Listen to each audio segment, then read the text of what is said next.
মেঘনার চর বাংলাদেশের চাঁদপুর জেলায় রাজেশ্বর ইউনিয়নে পদ্মা, মেঘনা ও ডাকাতিয়া নদীর মিলনস্থলে অবস্থিত একটি পর্যটন কেন্দ্র। এটি নদীকেন্দ্রিক বাংলাদেশের সর্বোচ্চ পর্যটন কেন্দ্র। এর চারিদিকে নদী হওয়ায় কক্সবাজার সমুদ্র সৈকতের মতো দেখায়, তাই পর্যটকরা এর নাম দিয়েছে মিনি কক্সবাজার।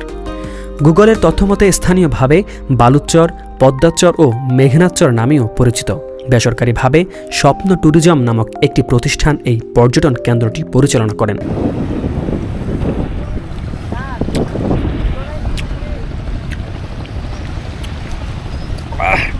বেড়া মানুষ চুকা খায় কেমনে?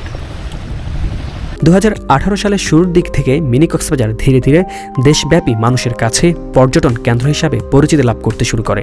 নদীর ভাঙাগড়ার মধ্যে প্রাকৃতিকভাবে এই স্থানটির উৎপত্তি।